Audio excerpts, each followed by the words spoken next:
Good morning, students. So let's start with new topic, types of diodes. In the previous lecture, we have studied about what is diode and PN junction diode. So in today's lecture, we have to study about what are the different types of diodes that are available. So let's start with the very first type, Zener diode. So it is a heavily doped semiconductor device which is used to design to operate in reverse direction. So this is the symbol of Zener diode. A Zener diode not only allows current to flow from anode to cathode but also in the reverse direction on reaching the Zener voltage. So due to this functionality, Zener diode are the most commonly used semiconductor diode. So this is the reason. A Zener diode, also known as breakdown diode, because it is a heavily doped semiconductor. Why we call it as breakdown diode? Because it is a heavily doped semiconductor which operates in reverse direction. So when the voltage across the terminals of a Zener diode is reversed and the potential reaches the Zener voltage, the junction breaks down and the current flows in the reverse direction. And this effect is also known as Zener effect. So this is the working of Zener diode. Next category of diode is LED. Most of you, all of you must have seen LEDs at your home. So this is one example of LED diodes. So what is LED? LED is light emitting diode. LED is an electronic component that emits light when the electric current flows through it. Look at this example. This is example of LED. So see, in here the word is written LED by using different types of LEDs. So this is one LED. This is second, third, fourth, fifth, sixth. So it is a combination of different LEDs. So you must have seen LEDs in your household devices, at railway stations, at airports, and even at traffic lights. So in traffic lights nowadays they make use of LEDs. So it is a light source which is based on semiconductors. When the current passes through the LED, the electrons recombine with the holes emitting light in the process. It is a specific type of diode which have same features as the PN junction diode. We have already studied PN junction diode in the last lecture.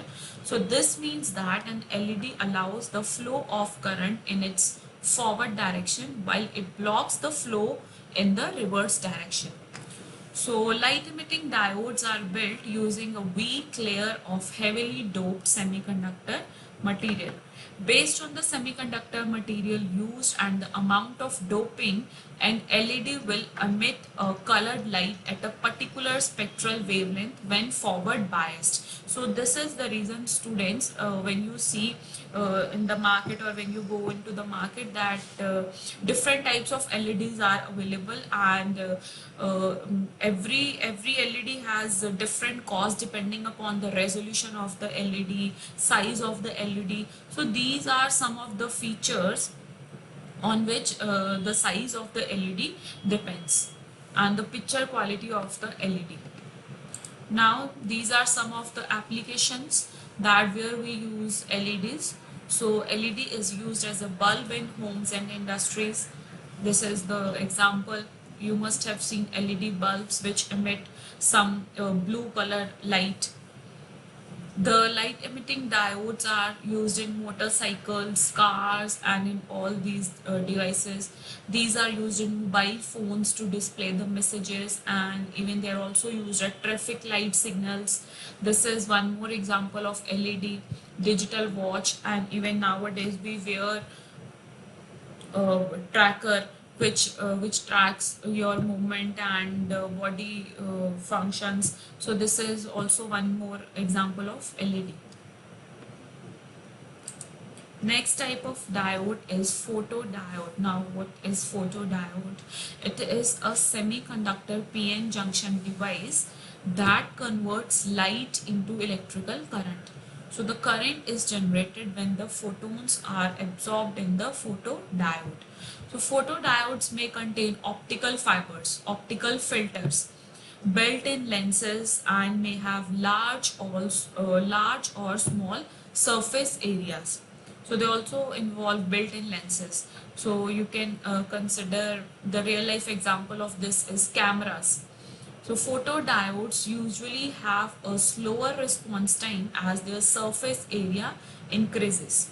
So this is directly proportional to each other. The common traditional solar cell, which is used to generate electric solar power, is a large area photodiode. So here are the some of the applications I have taken two examples. So you can see these examples. Look at this picture. In this picture, they are using photodiode in hospitals. So this is how they make use of photodiode. Photodiodes are also used in safety electronic devices like fire and smoke detectors. It is also used in TV units. We also use it in cameras, and we can also use it as photo sensors. Photodiodes are most commonly used in medical fields like instruments to analyze samples, detectors for computer tomography, and they are also used in blood gas monitors. So these are the areas where we use photodiodes. So these are the two examples. Now with this, we have finished this topic where we have studied different types of diodes, Zener diode, LED and photodiode. Now let's start with the next topic, transistor. So what is transistor? Why we are studying transistor? As I have already explained you in the last lecture that we are studying digital electronics, so we must know that what are these devices and how we can design different types of circuits by using all these devices. So now we have to study about the transistor, basic working of transistor. So transistor is a semiconductor device which is used to amplify or switch electronic signals and electrical power. So transistors are one of the basic building blocks of modern electronics. It is composed of semiconductor material, usually with at least three terminals for connection to an external circuit. So in this we make use of three terminals. A transistor is a type of semiconductor device which can be used to conduct both conduct and insulate electric current or voltage. So it acts as a switch. Transistor acts as a switch or an amplifier. So in simple words, we can say that transistor is a miniature device which is used to control or regulate the flow of electronic signals. So this is how we can control the flow of electronic signals. In the diode, we saw that simple diodes are made up from two pieces of semiconductor material to form a simple PN junction. And we have also learned about their properties and features. So if now we join these two individual signal diodes back to back, this will give us PN junction connected together in series that share a common PN terminal. So the fusion of these two diodes produce a three-layer, two-junction, three-terminal device forming the basis of a bipolar junction transistor. So what are these three terminals? So let's study these three terminals. There are three terminals for a transistor. We call it as base, collector and emitter. So base is it is used to activate the transistor. Collector is it is the positive lead of the transistor, and emitter is it is the negative lead of the transistor. Next topic of this unit is bipolar junction transistor. As we have studied transistor, this is the basic functioning of transistor and how we can form bipolar junction transistor. Now let's start with bipolar junction transistor. We also call it as BJT. The three terminals of bipolar junction transistor are base, emitter, collector. We have already studied that. A very small current flowing between the base and the emitter can control a large flow of current between the collector and the emitter terminal. So we have basically two types of bipolar junction transistors, PNP transistor and NPN transistor. So what is PNP and NPN? So let's start with PNP transistor. It is a type of bipolar junction transistor where one N-type material is introduced or placed between two P-type material. So hence the name is PNP. See, look at this.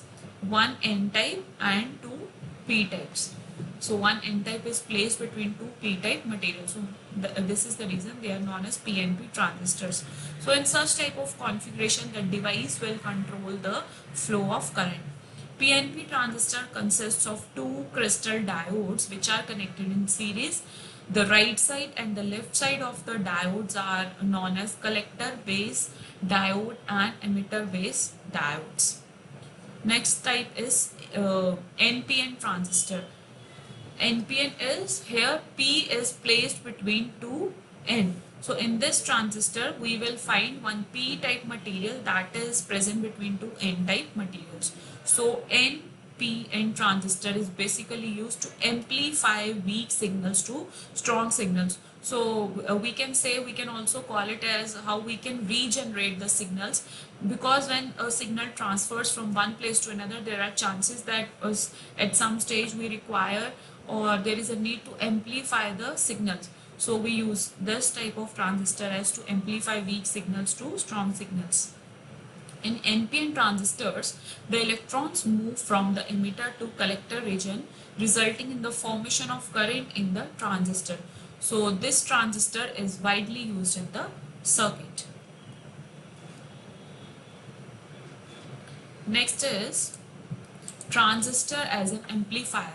So this is next topic. We can also use transistor as an amplifier. Now we will see how we can use it as amplifier. So transistor also acts as an amplifier by raising the strength of a weak signal. So the DC biased voltage applied to the emitter base junction makes it remain in forward biased condition. So it helps to remain it in forward biased condition, and thus a small input voltage results in a large output voltage, which shows that transistor works as amplifier. So this is how it converts a small input voltage into a large level of output voltage. So this is the reason why it works as amplifier. So using a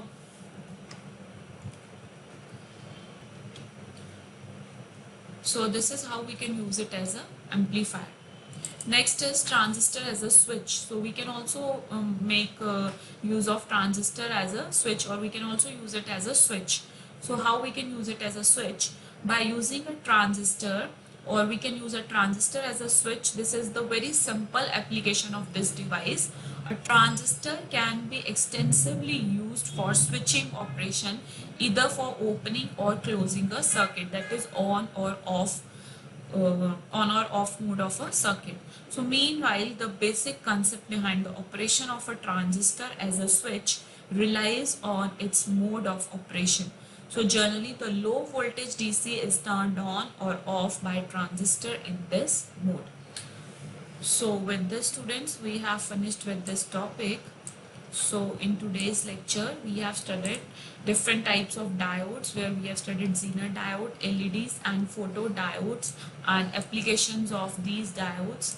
And after that, we have studied transistor and three terminals of a transistor, then bipolar junction transistor, and how we can use transistor as an amplifier or transistor as a switch. So that's all for today. Tomorrow we will start with next topic.